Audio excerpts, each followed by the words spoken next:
Päris paljud on minu käest küsinud, kuidas valida oma esimest ukuleelet. Ja selles videos ma seletangi, kuidas mina valiksin ukuleelet, kui ma lähen pillipoodi ja mida ma selle pilli juures vaataksin.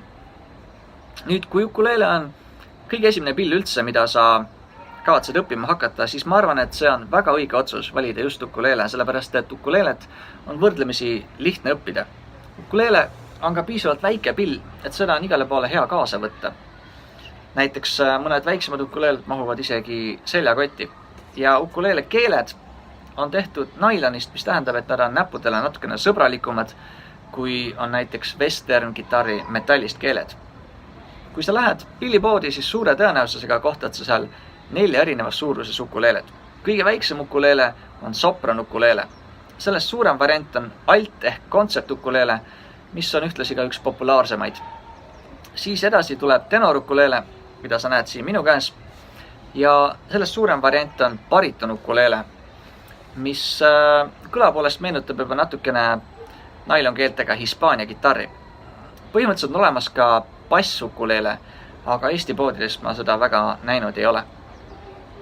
Sopran, alt ja tenor ukuleele on mõnes mõttes sarnased, sellepärast et enamasti nende häälestus on sama. Tähendab seda, et kui ma tõmban ühte akordi sopran ukuleelega, siis kõlab ta täpselt samamoodi ka alt ja tenor ukuleele peal. Bariton ukuleeled on aga enamasti häälestatud natukene teistmoodi ja see tähendab seda, et kui sa tahad bariton ukuleelega mängida kaasa mõnele õppevideole, mis on tehtud sopran, alt või tenor ukuleele jaoks, siis sa paraku seda teha ei saa.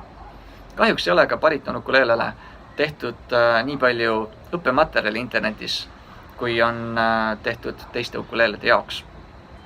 Mina valisin enda jaoks tenor ukuleele sellepärast, et ma olen varem mänginud kitarri ja suuremate ukuleelede peale on kitarrimängutehnikat lihtsam üle tuua. Kui sa oled ka varem kitarri mänginud, siis see kindlasti on kasuks, aga kui sa ei ole kitarri mänginud, siis sellest ei ole üldse hullu, sellepärast, et ukuleele on siiski väga lihtne pill, mida mängima õppida.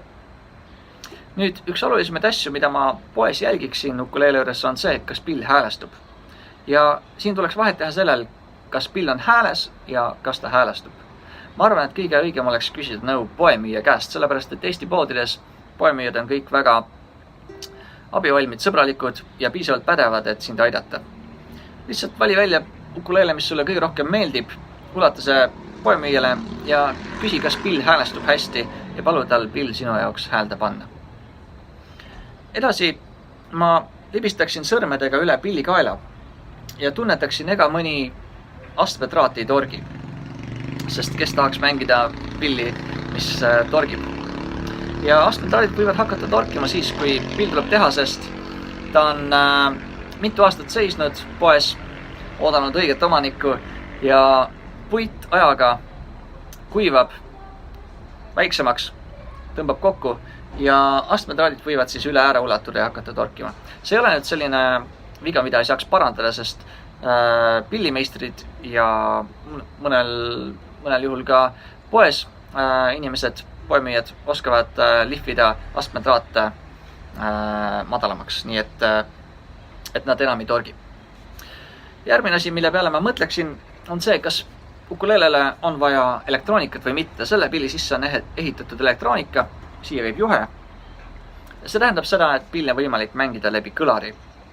Nüüd ma soovitaksin elektroonikaga ukuleelet neile, kes plaanivad pilli mängida bändis. Kui sa plaanid ukuleelet mängida aga endale või sõpradele näiteks lõkke ääres, siis ma arvan, et elektroonika ei ole nii oluline. Elektroonika teeb ka pilli tunduvalt kallimaks. Ja põhimõtteliselt, kui sul on üks hetk väga vaja läbi kõlari ukuleelet mängida, siis alati on võimalik pilli ette panna ka mikrofon.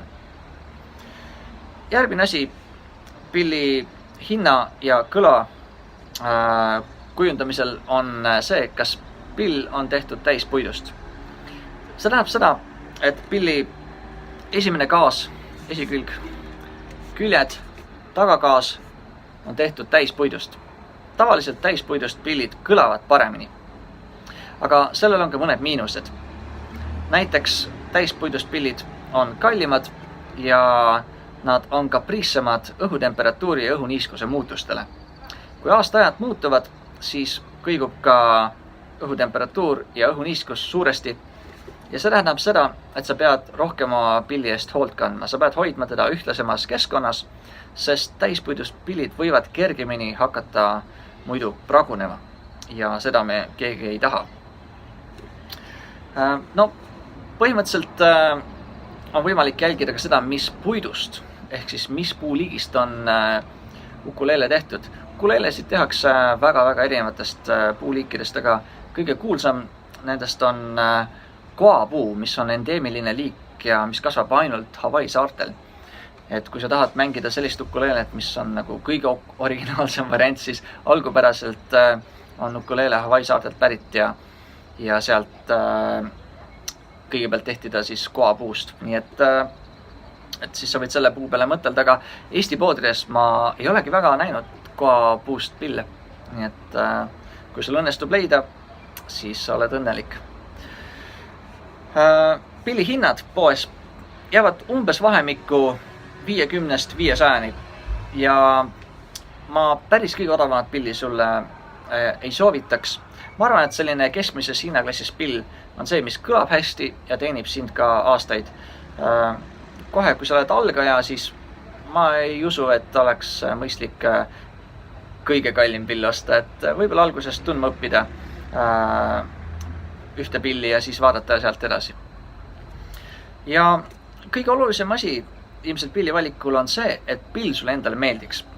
Ma arvan, et õige oleks poes lihtsalt kõik pillid, kõik ukuleeled kätte võtta, isegi kui ühtegi lugu mängida ei oska, lihtsalt proovi, kas pill istub sul käes hästi. Sa tunned oma pilli kohe ära, kui sa selle kätte võtad. See heliseb sinu jaoks hästi, istub sul käes hästi ja see ongi oluline. Mõnikord isegi on oluline värv, eks, et kui sulle pilli värv meeldib, siis sulle meeldib pilliga ka mängida ja sa naudid kogu seda protsessi, nii et see on väga oluline.